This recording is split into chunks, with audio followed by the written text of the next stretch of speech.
ایک دوسرے سے جو ہماری ایکسپیکٹیشنس ہیں وہ کچھ زیادہ ہو جاتی ہیں، اور جب وہ ایکسپیکٹیشن پر ہم نہیں اترتے یا کھرے نہیں اترتے، یا جو توقعات ہم نے زیادہ باندھ دی ہیں ایک دوسرے سے، اس میں کہیں کوئی کمی بیشی ہوتی، تو یہ کتنا ذمہ دار ہے اس طلاق کے لیے؟ دیکھیے، توقعات تو ہم کسی سے بھی وابستہ کریں، کبھی نہ کبھی تو یہ ٹوٹتی ہیں، بے شک امیدیں کبھی نہ کبھی جو ہے وہ چکنا چور ہوتی ہیں، کیونکہ ہر انسان بالکل پرفیکٹ نہیں ہوتا ہے۔ ٹرینڈ طلاق کا، اس کے لیے میں نے شروع میں بھی کہا تھا کہ ذمہ دار کون، تمام آپ نے چیزوں پر روشنی ڈالی اس طرح سے چیزوں کی۔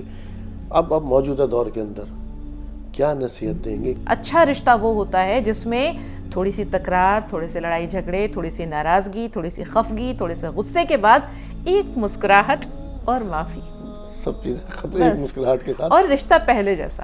دیکھیے راز زندگی ڈاکٹر شگفتہ یاسمین کے ساتھ ہر جمعرات اور جمعہ رات 10 بجے صرف تہذیب ٹی وی پر۔